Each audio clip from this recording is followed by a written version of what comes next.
ওই ইহুদি আলেম জানে এই তিনটা প্রশ্নের জবাব কোনো সাধারণ মানুষ দিতে পারবে না, কারণ এই তিন প্রশ্নের জবাব যিনি দিতে পারবেন নিঃসন্দেহে তিনি পয়গম্বর, কোনো সন্দেহ নাই। এজন্য এই তিন প্রশ্ন শিখাইয়া দিছে, যে জিজ্ঞাসা করে রূহ কি জিনিস নবীজির কাছে। ওই যে 15 দিনের মতো ওহী বন্ধ থাকার পরে জিবরাইল আলাইহিস সালাম নিয়ে আসছে ওহী।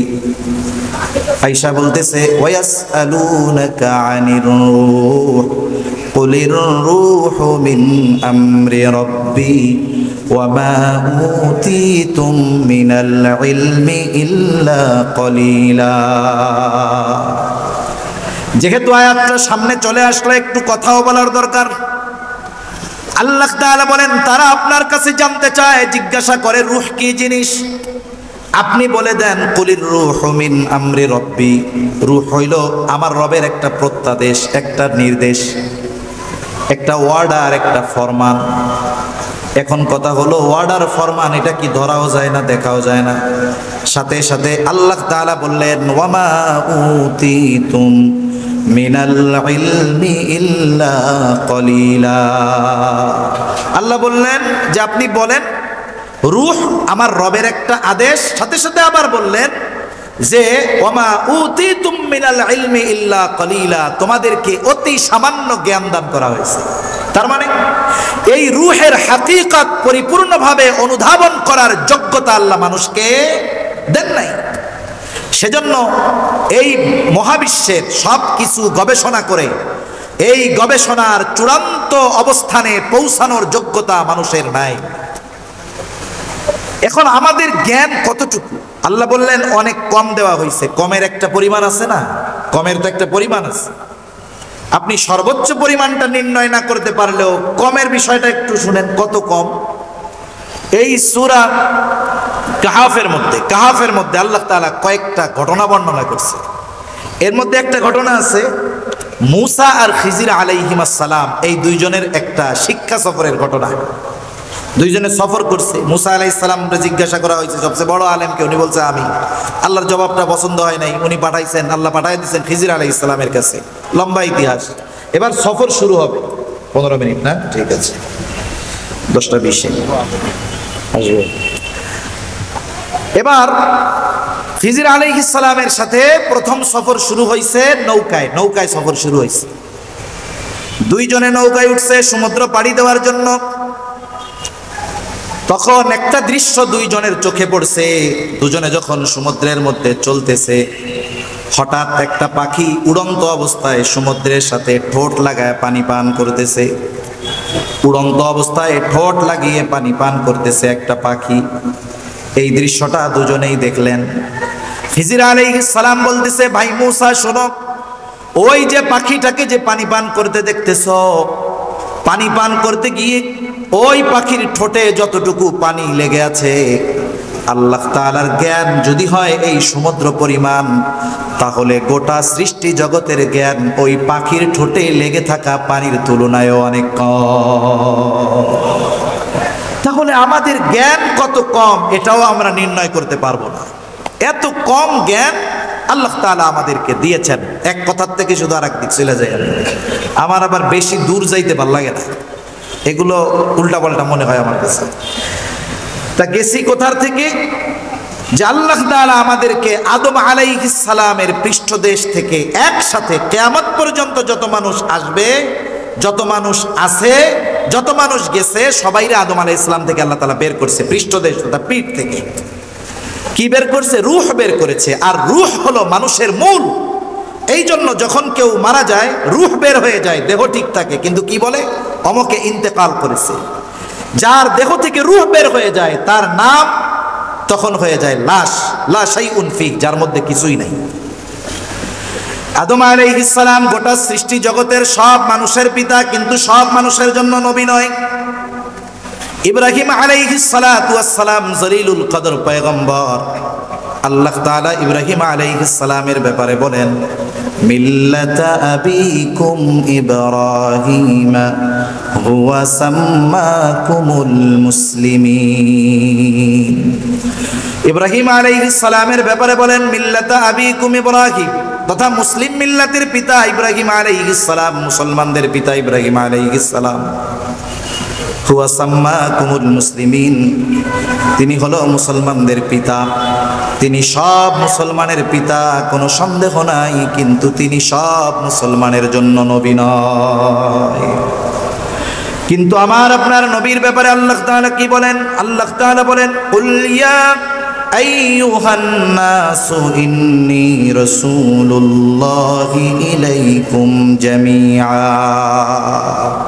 নবী আপনি বলেন, ইন্নী রাসূলুল্লাহি ইলাইকুম জামিআ, আমি তোমাদের সকলের কাছে রাসূল হিসাবে প্রেরিত হয়েছি। তার মানে গোটা সৃষ্টি জগতের জন্য রাসূল নবী হলেন আমার আপনার নবী। সুবহানাল্লাহ বলেন। এই গোটা মহাবিশ্ব সহ গোটা সৃষ্টি কুল কায়নাত যারে কয়, গোটা সৃষ্টি জগতের কোথাও একটা ইঞ্চি জায়গা নাই যেই জায়গার রব আল্লাহ তাআলা নয়। আছে নাকি রংপুরে 2-1 ইঞ্চি জায়গা যেই জায়গার মালিক আল্লাহ না? আছে নাকি 2-1 জায়গা? ওই রকম গোটা সৃষ্টি জগতের কোথাও একটা ইঞ্চি জায়গা নাই যেই জায়গার নবী মুহাম্মাদুর রাসূলুল্লাহ নয়। সুবহানাল্লাহ বলেন।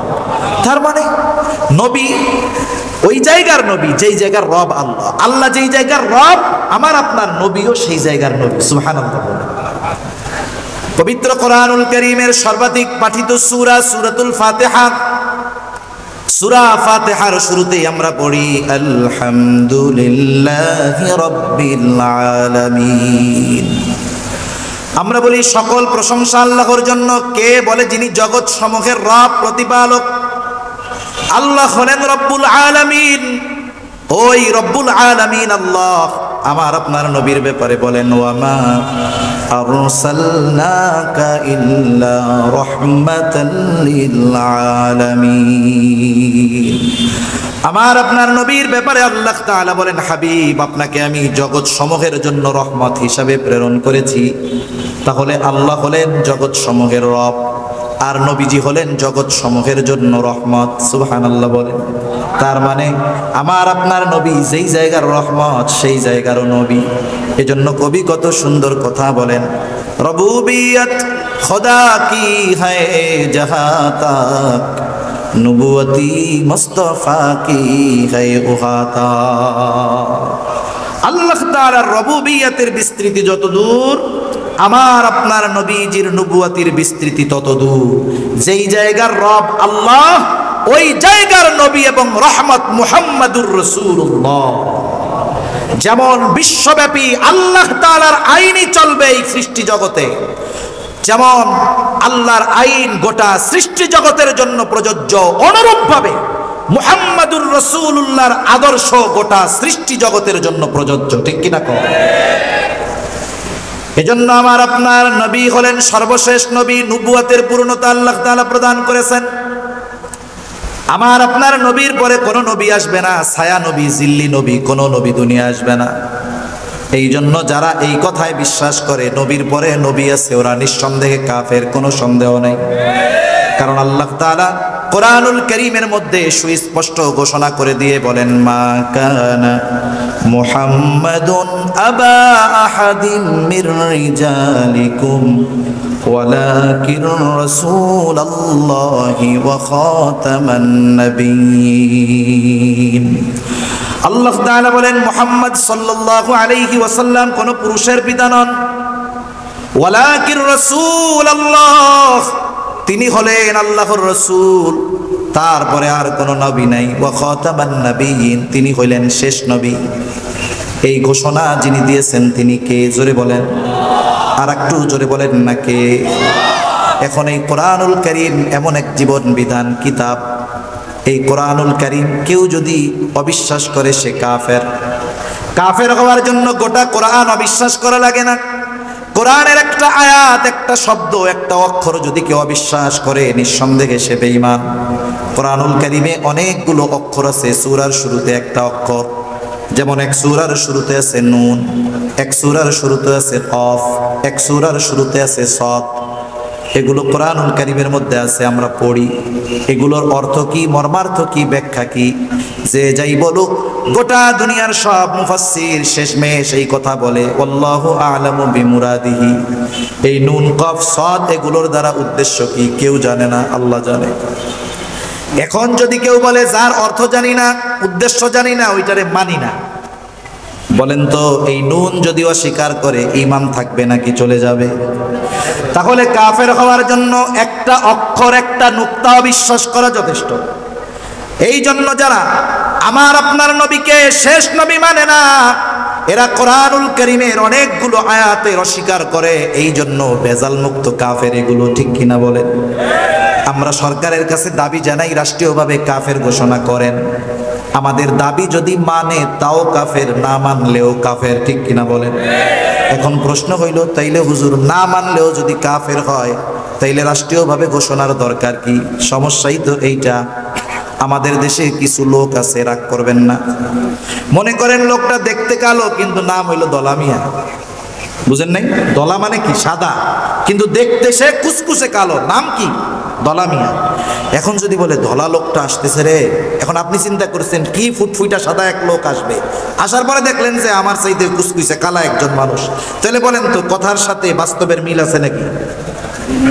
নাম যা হয় হোক, মুসলমান নাম হোক আর আহমদি মুসলিম আর যে মুসলিম নাম হোক, সমস্যাই তো এইটা।